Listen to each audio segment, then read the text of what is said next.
वो मोहतरमा टीवी के इंटरव्यू में कहती हैं कि देश को आजादी 2014 में मिली।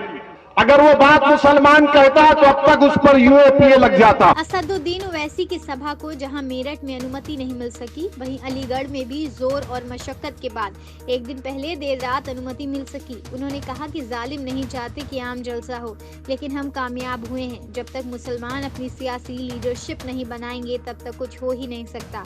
यूपी क्या, मैं देश के हर हिस्से में जाऊंगा जब तक जिंदा रहूंगा। असदुद्दीन ओवैसी ने कहा, आखिर यूपी में मुसलमान कमजोर क्यों हैं? आपकी सियासी क़यादत नहीं है, इसलिए यह सब आपके साथ होता है। चौधरी चरण सिंह ने जाटों के लिए, मुलायम सिंह ने यादवों के लिए, मायावती ने जाटवों के लिए जो लीडरशिप बनाई, ऐसी ही लीडरशिप बनाइए। जब ये लोग अपने समाज की पार्टी बना सकते हैं तो हम मुसलमान क्यों नहीं बना सकते? हमने 75 साल इंतजार किया, आपके अपने वोटों का इस्तेमाल किया।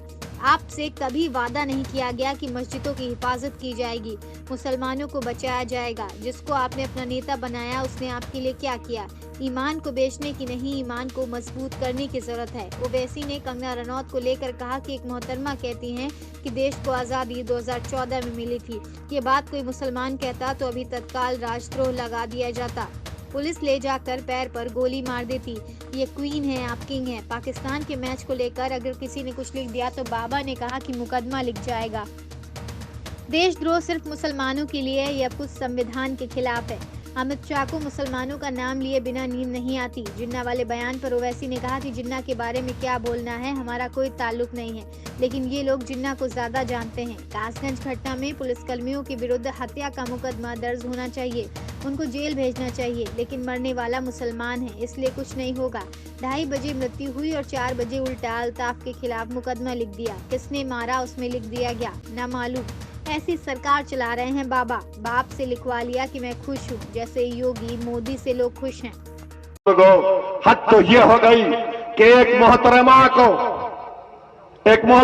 को हमारा हाईएस्ट सिविलियन अवार्ड दिया गया।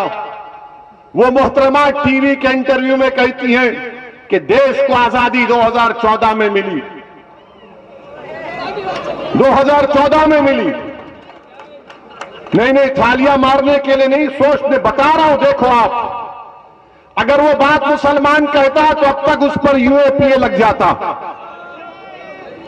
अगर वो बात मुसलमान कहता तो यूएपीए लग जाता। उसको जेल में डालने से पहले पुलिस स्टेशन में ले जाकर उसके घुटने के बाजू हजरत पुलिस एक छोटी सी गोली मारती उसको और बोलते तूने गद्दारी की। मगर वो रानी है, आप महाराजा हैं, कोई कुछ नहीं करता। वो क्वीन है और आप कोई किंग है, आप कुछ नहीं करते।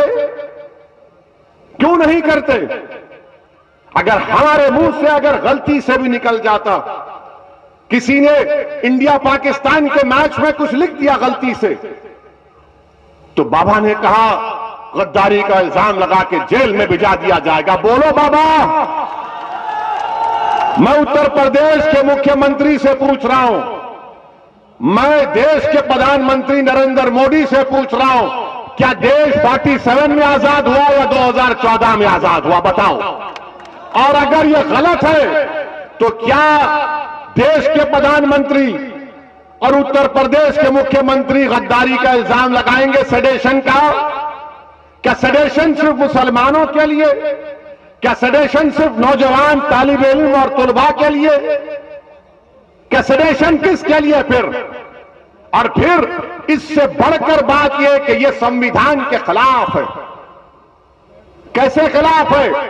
भारत के संविधान में एक फंडामेंटल राइट्स है, हुकूक है और एक ड्यूटीज है। नरेंद्र मोदी बार बार बोलते हैं ड्यूटीज, अपना ड्यूटी निभाओ। नरेंद्र मोदी जी, पार्लियामेंट में बल्कि संविधान में लिखा है कि इस बात को हमको तालीम दी जा रही है